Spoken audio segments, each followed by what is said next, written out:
ำดับต่อไปนะคะขอเชิญทุกท่านพบกับการนำเสนอจากวิทยากรท่านแรกเลยแล้วกันนะคะเราได้รับเกียรติจากคุณ Ksenia Duxfield-Karyakina จากองค์กรระดับโลกอย่าง Google Cultural Institute นะคะแล้วก็ดร. Ksenia จะมาแสดงให้เห็นว่าสถาบันของ Google เนี่ยจะมีคุณูปการอย่างไรกับการจัดการทางด้านวัฒนธรรมแล้วก็การพัฒนาบทบาทพิพิธภัณฑ์ในยุคปัจจุบันนะคะ The first speakers for this afternoon section is from Public Policy Strategy and Operation from Google Cultural Institute. Please welcome Dr. Ksenia Duxfield-Karyakina. She will give a talk on cultural heritage at your fingerprints in the mobile first world. Please welcome Dr. Ksenia. Good afternoon, everyone. I hope you can hear me okay. You have headsets. I'll be speaking English. I'm very excited to be here today and to speak to all of you, this group of cultural professionals and representatives of cultural institutions and a broader audience of culturally curious from Thailand here today. I work on regional public policy team with Google Asia Pacific. I'm based in Hong Kong and I oversee a number of our projects on cultural and social impact across the region. So I'm really excited to talk to you today about the role that technology can play globally and in our region to enable the cultural community, support preservation and international promotion of cultural heritage, and help build museums without walls, because this is something we are going to be talking about today. I would like to say that, first of all, in Google, we do believe that technology and culture have a lot in common. Both require courage for experimentation and an understanding of how ideas and mediums can blend to impact the audience. And in the heart, both fields seek to impact knowledge and inspire through the new creations. And this is some of the aspects that I'm going to touch upon today. Most importantly, we as a tech company believe that digital and mobile technology has an ever more important role today to play in the process of cultural preservation. Not only it helps to conserve art and culture in a digital form, but it also creates new interactive and educational ways of storytelling, bringing local heritage and history to the fingertips of the global audience. It allows individual artists and creators to share their experiences worldwide. Smaller or lesser known museums and art galleries find international audiences and different audiences, younger audiences. We'll talk about this as well.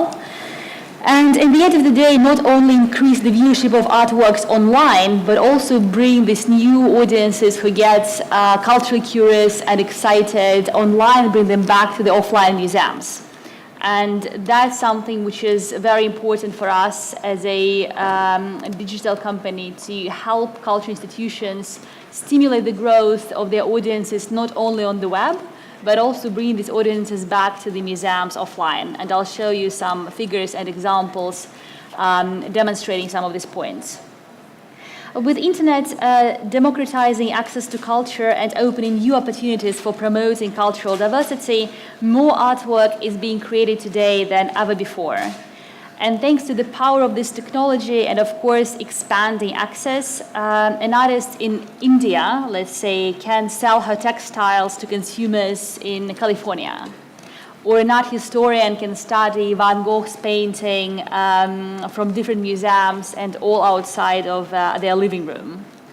An inspiring young violinist who lives in a small town, or let's say in a small village somewhere here in Thailand, could get lessons from top artists and musicians from the Royal Opera House in London or Sydney Opera House, watching all of that on YouTube.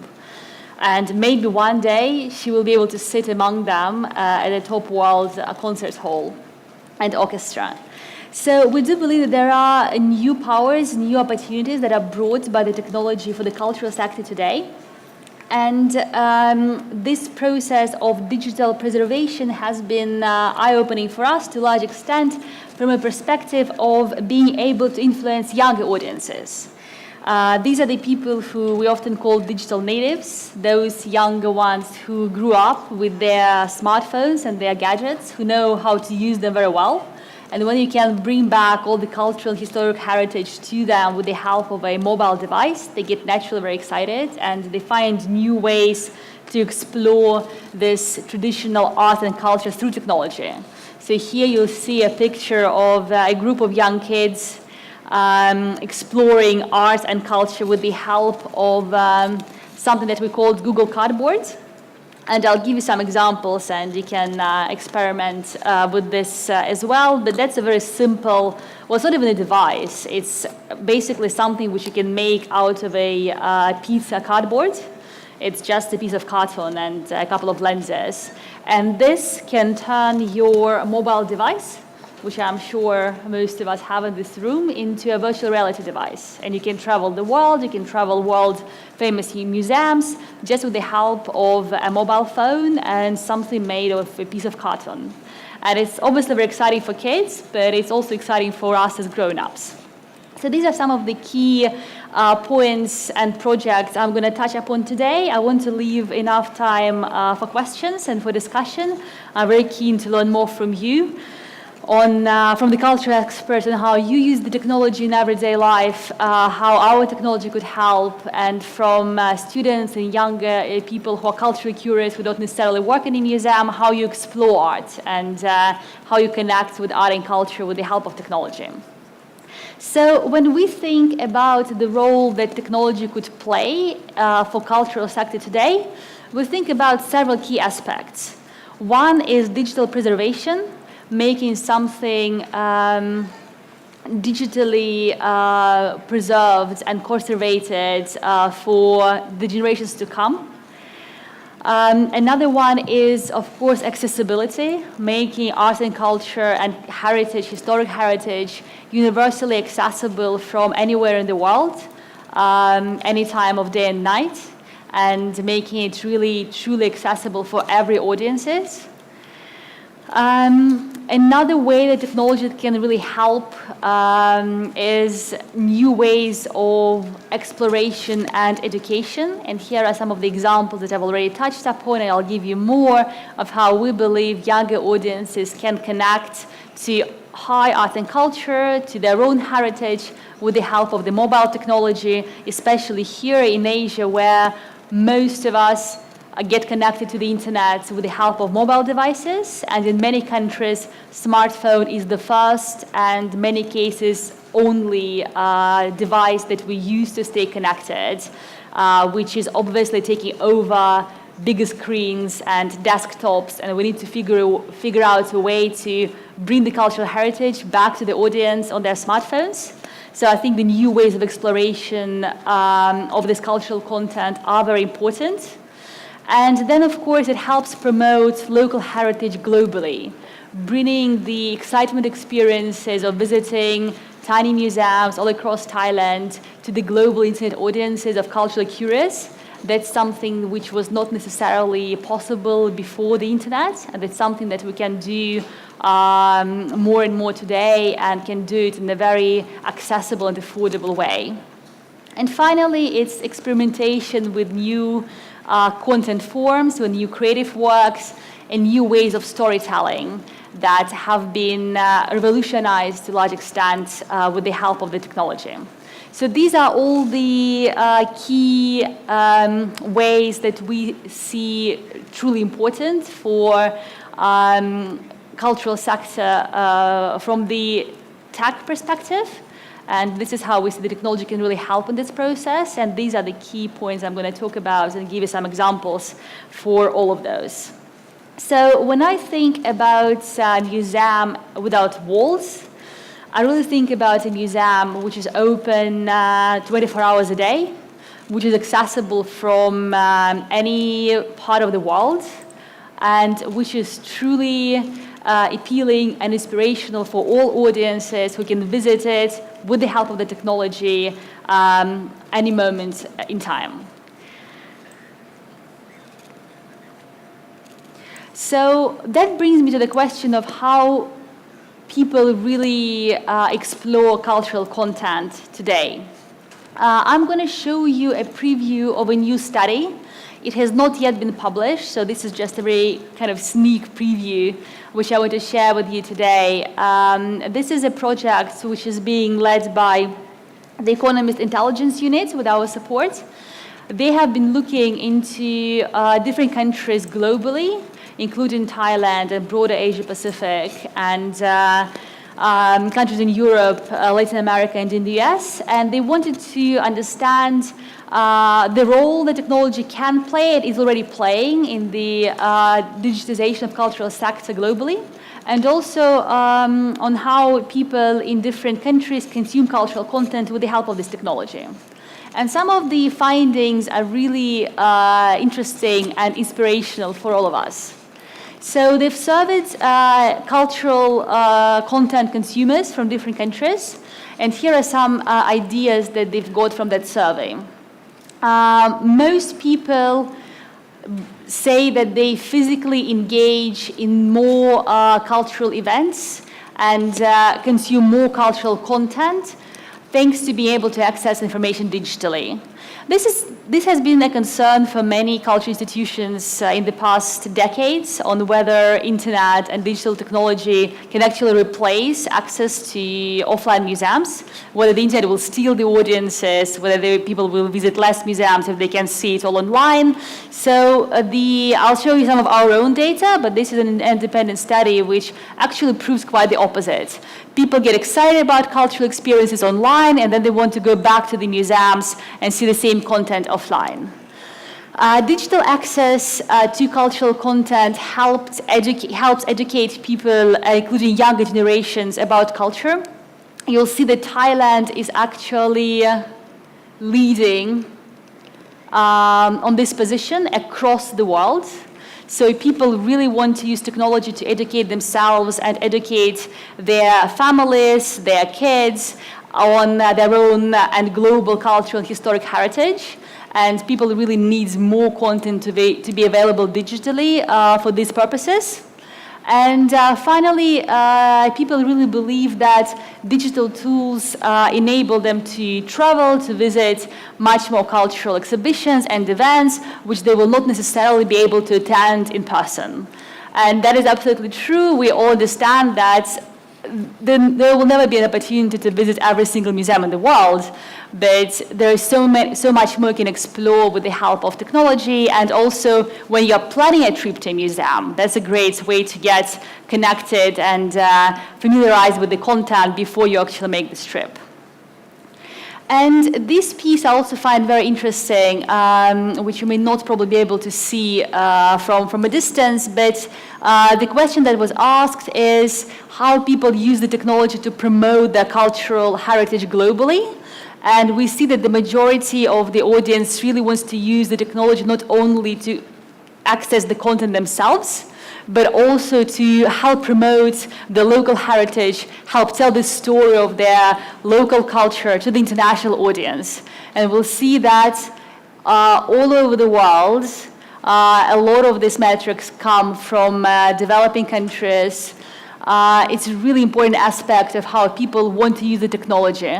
You'll see that nearly 50% of people surveyed in Thailand are really keen to use the web to help promote their local heritage. So here's what we have seen based on our own experience. We've been working in this field for quite a while. We have been helping digitize cultural sites across the world, including UNESCO World Heritage sites, with the help of the Street View technology, which helps you bring different sites on Google Maps, and you can explore the 3D panoramas with the help of the web.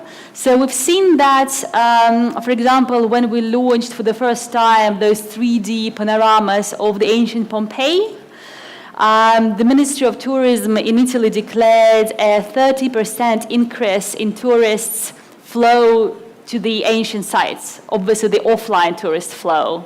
And you would think that Pompeii is probably the site that does not necessarily need the new promotion. People obviously know about it, but once they saw it online, again, they get more inspired, more curious, they want to visit it offline. Similar effects we saw with the launch of imagery of Angkor Wat on Google Maps. We've seen that worldwide Google searches for Angkor increased by over 180%. Again, people got inspired about the content they saw online, and they were hungry for more information about this fantastic heritage site. The website of the Palace of Versailles in France saw a 200% increase in traffic in the first month, in the traffic to their own website in the first month after they launched their own exhibitions on internet platforms, including Google Culture Institute. And we saw same trends and metrics across different countries and different museums. Museums actually see increase in traffic to their own sites, and they also see increase of different audiences and different geographies. They see younger people coming to their site and then to the museum offline. They see visitors from geographies outside of their outside of their own country. So this is something which is really important in breaking the geographic barriers. And this is the work that we have been doing. With all this in mind, we started working on a program that is called Google Cultural Institute. And that's something that I'm going to talk about today. But overall, I just want you to, when you think about how people consume content, also think about the notion that in this environment, all of us are becoming not only consumers of content, we're also becoming creators of content. And now so many, as I said, the most amount of content is created today, more than ever before. But most importantly, internet has really democratized access to content and to creation of cultural content. So many young and emerging artists create their own YouTube channels, create their digital artworks, which has not been, which they were not able to do before. And now the technology has really helped them to do this. For example, I'll take a look at Lindsey Sterling. She's a famous American violinist who is now touring the world, and she's very famous, she's very popular in New York, but she started with a very small YouTube channel when she just played the violin out of her bedroom, and she was noticed by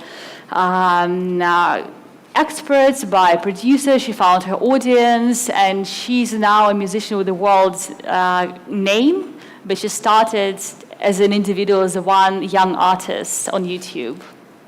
Or you might be familiar with this channel. This is a Thai YouTube channel called Orm School. Orm School does a lot of educational work. They produce a great amount of content focused on school kids and students, helping them with across different topics. They believe that it helps not only to provide people access to education in remote areas, for example, but also, say, when kids are sick, they can still catch up on the classes which they have missed with the help of the video content that is provided for them. And that's been really inspirational for us. We have a program called YouTube Spaces. That's a program that works with the local community of YouTube creators, that provides them access to training and education and workshops. And we did a series of educational events here in Bangkok in May. And Orm School came to those events, and they did a lot of workshops with other creators, with the younger aspiring community, and they have a lot of expertise to share, and they've met with the Ministry of Education there as well. So I think cases like this, stories like this, can really tell us a lot about the new role that technology can play in educating younger audiences and getting them connected to culture, to heritage through technology. So with all this in mind, we started a project called Google Arts and Culture, or Cultural Institute. It started in 2011 with a selection of world-class arts museums. It was a very small niche project in the beginning, and now it grew into a global platform which has over 1,000 partners from the cultural community from all over the world, showcasing over 2,000 different exhibits with over 6 million cultural objects on this platform, which you can explore on your desktop, on your smartphone, and there's really interesting things that you can do with the help of this technology, and that's something that is available for free for all cultural institutions all over the world.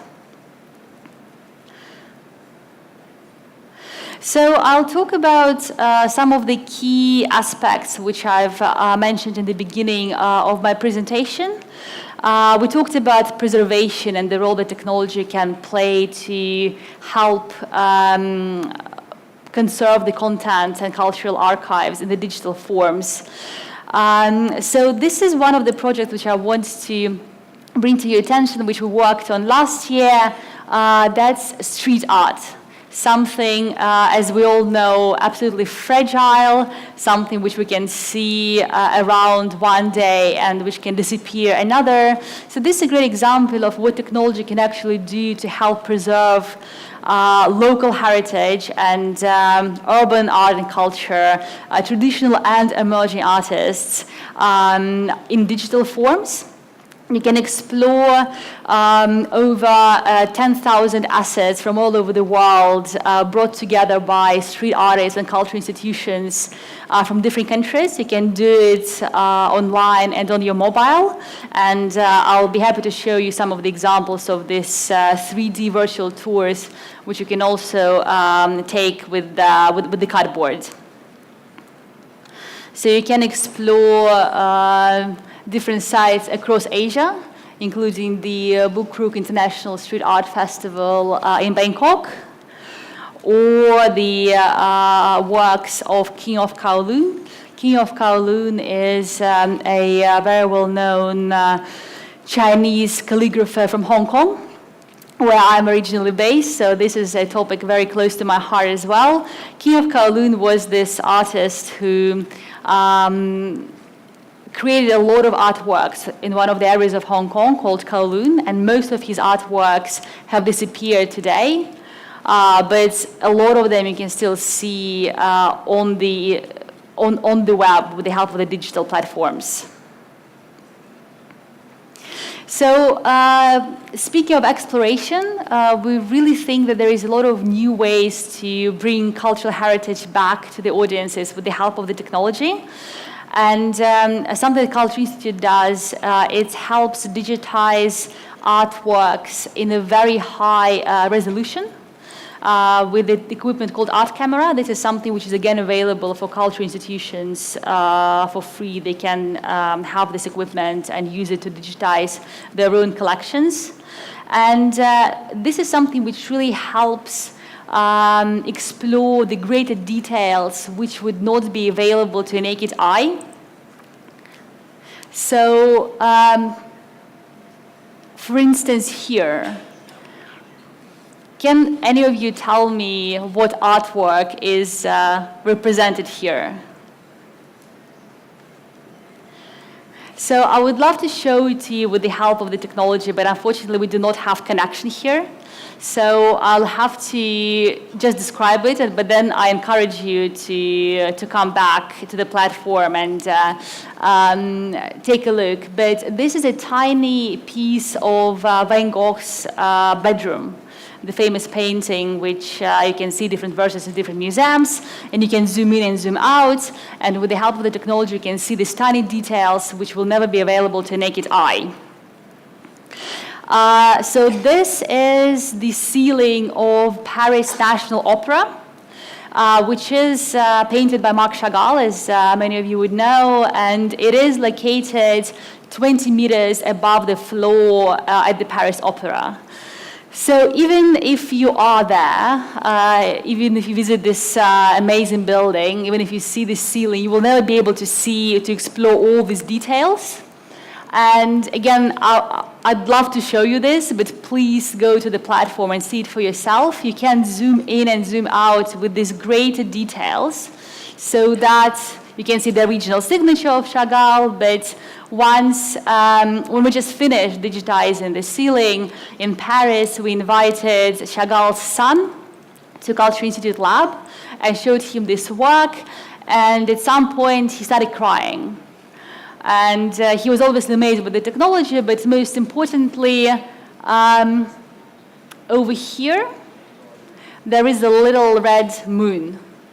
So if you zoom in, which you can do with the help of the platform, if you can zoom in into this greater tiny detail, you will see a small fragment of the artwork, which is a face of an infant, of a baby. And that's supposed to be Chagall's son. And his son told us that he always knew, his father told him that he painted him somewhere in this artwork, but he could never know where it was. And he was, for the first time, he was able to see that little piece. You can travel all over the world. You can travel to Paris, you can travel to Taj Mahal, you can go to Borobudur in Indonesia, you can explore wonderful sites of Thailand, you can travel and explore these panoramas in 3D, in virtual reality. And on top of that, on top of these new experiences for the audience, this is obviously a new experience for culture institutions, a new way of storytelling and a new way of collaborating with each other. So I've shown you a fragment of Van Gogh's bedroom in Orly. So this is the artwork which you might know is available. You can see it in different museums. One is in the Van Gogh's Museum in Amsterdam. Another one in the US, in the Morgan Library, there is this first sketch which Van Gogh was working with when he just had the idea of this painting. So with the help of the technology, you can compare those objects. You can, again, look into greater details, and you can see how his artwork developed. And we see a lot of museums doing these collaborative projects online. They may not be able to bring the artworks from one location to another all over the world very often, but then they can create these digital exhibitions. And that's another way of educating the audiences in different parts of the world. And a lot of this new exploration and storytelling experiences can be done through the mobile. So this is an example of a virtual 3D tour that the Museum of Robben Island has created for its audiences. You can walk around the island, you can see the prison cell where Mandela was kept prisoner for many years. You can hear the sounds, you can really emerge into that context. And you can see it all online, you can see it in 3D, but you can also see it in virtual reality. And I've brought this cardboard with me, so after the talk I'll just pass it along and you can see some of this content and explore it for yourself. And you can do the same virtual tours and 3D walks, let's say along the roofs of New York, and explore this water tank project, which is recreated by modern street art artists, which I've shown you a couple of minutes ago, and many more other different sites all over the world. Or this is another project, again, it's about prison, but I just wanted to highlight this to you. This is something that The Guardian did a couple of months ago. That's their virtual reality tour, which tells a very sad but very educational story about solitary confinement in the US. And I can try, if we have a little bit of connection, I can try to give you some, no. Well, you can see this all in 3D.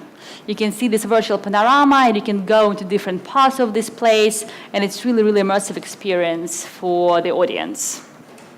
So now when we think about making cultural heritage accessible to the global audiences, we of course think about new ways to promote very local heritage internationally as well, and make it accessible not only by means of availability, but making people from all over the world really connect to local and historic heritage. I want to show you one of the examples of this work that we have been doing with cultural institutions, with performing arts cultural sector. So this is a program which we announced not so long ago with the Sydney Opera House, which uses exactly the same technology. There's 3D virtual reality and 360. You as a visitor in the heart of the Sydney Opera House. Okay, so I guess our connection is not letting us do that. But this is something that you can explore on YouTube, on Culture Institute. You can actually get inside of the Sydney Opera House and you can see the performances by famous musicians. And this is really immersive 360 experience. And we do feel that with the help of new mediums, you can really get younger audiences excited about traditional arts, crafts, heritage. This is a program which is called Made in Italy, which we launched several years ago with the Italian Ministry of Trade and Tourism.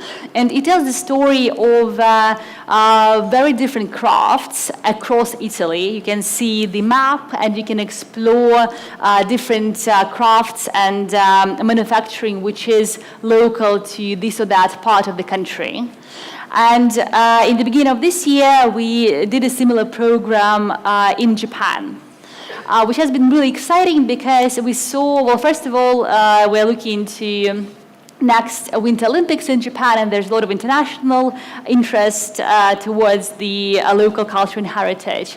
But this project tells you the story of so many traditional crafts, from bonsai landscape design to ancient lacquer to textiles to making kimonos in Kyoto. And this is something which, again, helps you explore this content in greater detail through interactive exhibitions, through video content, through interviews with the craftsmen. We gathered together with the Ministry of Economics of Japan. We gathered together a group of group of craftswomen from different countries a couple of months ago in Tokyo, where they shared this really unique experiences. And it's a great opportunity to share this knowledge, and it's a great opportunity to preserve this knowledge of ancient crafts in digital forms. You can see similar programs in different parts of the world. You can explore the textiles of Thailand, for example, and again see different content, different interactive exhibitions, and explore it in greater detail. And of course, it's a way to get younger generations inspired and culturally curious. We've done a lot of work in many countries across the region. You see an example from Korea here, when we launched another program with several big museums in the country. We created several educational programs for kids when they can explore this content with the help of their mobile devices.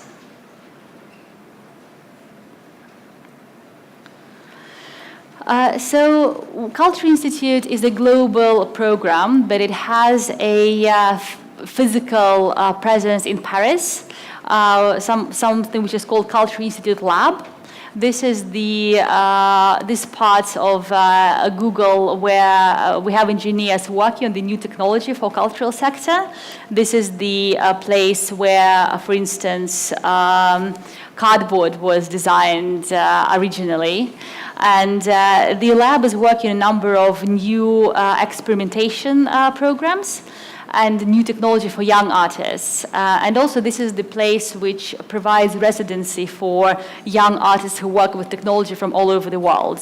Young digital artists can come to the lab, they spend a certain amount of time in the lab, they get access to all these new digital tools which we are experimenting with, from 3D printing and 3D scanning to new technologies based on artificial intelligence and machine learning, and they can create their own artworks with the help of that technology.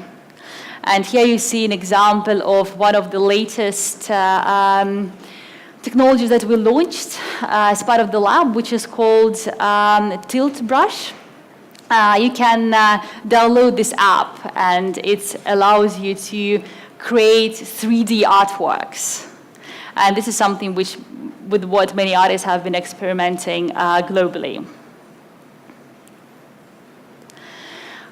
So when we think about education part of it, and I know I've mentioned several times of how we can think that younger people can get more excited about cultural content with the help of the technology, there are some really interesting examples in this field which we have come across. You can obviously tell new stories with the help of interactive content, which I have shown you a little bit before. But at the same time, you can experiment and explore content in different ways. For example, with the help of the Culture Institute, you can go to the platform and you can explore different movements. For instance, you can look, let's say, at Impressionism, and you can build a chronicle which will help you look at different, at how the movement developed throughout times, but not only sorted by artists, but let's say sorted by color. You can also do this on your mobile device. You can look at Impressionism and different color palettes, and you can see how, let's say, color palette has changed throughout the years for a certain artist or for a certain cultural and art movement. And that's this is also based on machine learning and new experimentation with technology. And that's a very new interactive way to explore culture and also show it to the younger audiences to a large extent. And of course, there's a lot of experimentation going on mobile. Of course, mobile websites are really, really important.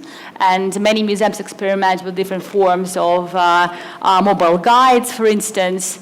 But there's a lot of additional content which museums all over the world are creating on mobile to add new interactive experiences to this cultural consumption. This is an example which I really like, which was created, well, now many years ago by Van Gogh's museum in Amsterdam. There was a time when the main museum was closed for reconstruction, and when you came to and they moved most of the artworks in a temporary exhibition hall, which was a mile away from the original museum. And of course, if you are a tourist, you don't necessarily know that the museum is closed, so you would still come to the original museum, which you find in your guidebook, and there you will be invited to download this app called Van Gogh Moves, Van Gogh Mile.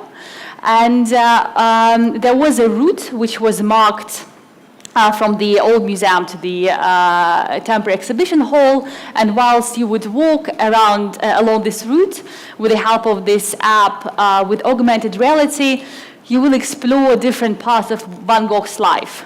You will see his different artworks, you will see a sunflower field, you will see the Auditorium where he spent the last days of his life, and many other famous artworks and places associated with Van Gogh in context. And when people came to the actual exhibition, they already were prepared for the content that they would meet there. They've been connected to a lot of this content on their way. So it was a new interactive way to get people inspired about the content they were about to see in the museum. Or this is an example from the Natural History Museum in Washington, D.C. So they created a customized version of World of Warcraft. I assume that those who have kids or younger family members would know this game, which is very popular, and they created a customized version for the museum, which tells the kids throughout playing this game, they learn the history of world creation from dinosaurs to the modern times. They look at the food chain. They get this very immersive experience. they call it food craft. And what museum has seen after the launch of this app is that they really seen increase of younger audiences to their museum, and those kids who were really excited and already prepared for the content that they would see at the museum when they got there. And there are many more projects like this. The Natural History Museum in Hong Kong, for example, created a series of 3D virtual reality installations which helps kids recreate the ancient world. Or the Asian Museum of Ancient Civilizations in Singapore launched an interactive game-based app, which again brings the audience inside the content that they see in the museum, and that also helped, they published some figures after the experiment, and that also helped them bring younger audiences to the offline museum with the help of the mobile technology. And a lot of this experimentation, exploration you can do just with the help of a mobile device, any mobile device. And a lot of virtual reality tours you can also explore with the cardboard. And cardboard is a very simple tool. You just pack your mobile device inside, and then it becomes a virtual reality exploration platform.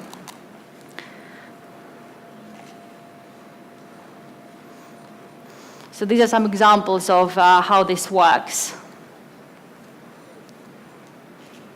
And again, you can explore museums from all over the world. This is a short clip of Museum of Versailles, where you can walk around different rooms and listen to the audio guides. And you can visit Robben Island, you can visit different sites across Asia and beyond. And based on this project, we also started experimenting with a new program called Expeditions. And Expeditions is an augmented version of virtual reality tours when you can not only explore different sites, but it can be also a curated experience in a classroom. So the way that it works is that teachers can set up expeditions, can take their classroom to a virtual field trip to different parts of the world. And the whole classroom will use these devices, and let's say it's a literature class, and you are talking about Shakespeare's Romeo and Juliet. So you can take the whole classroom to a virtual trip to Verona and see the house where Romeo and Juliet have met. And the teacher has a navigation device which helps point to specific parts of the expedition, and then kids can see the same content and basically do the same virtual tour. And this is something that we are, this is a pilot project. We're experimenting with it in different schools. We've done a big pilot program in Singapore, and this is something which will be very soon available globally for any school in the world. So these are some key bits and pieces I wanted to tell you during this talk. I would also be happy to show you some of the content. For instance, we talked quite a bit about virtual reality and virtual tours. So maybe we could get a couple of volunteers who would come up to the stage here with me. Anyone? Let's start with one volunteer.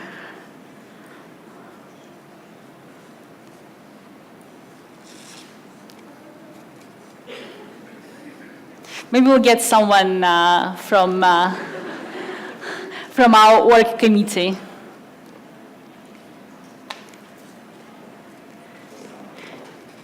Yay! I think someone is coming up. Okay, great. You don't need to do anything. There won't be an exam. It's just an experiment. Okay, so I want to show you some of these virtual tours. Okay. Okay, now let's see this works. Okay, so now you are on Robben Island, and you're visiting Robben Island Museum. That's where Nelson Mandela was kept prisoner for many years. So you can walk around the island, and then you can tell us what you've seen. Okay, please, you're welcome. And you can you can press this button over there to navigate. You can walk around and move around to see different parts of the island.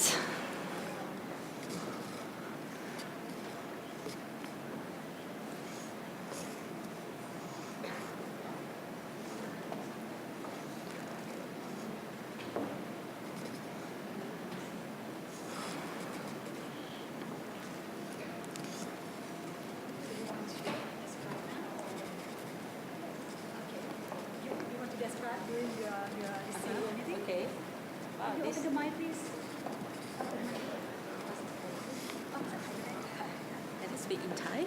Of course. Then someone will have to tell me what you were saying.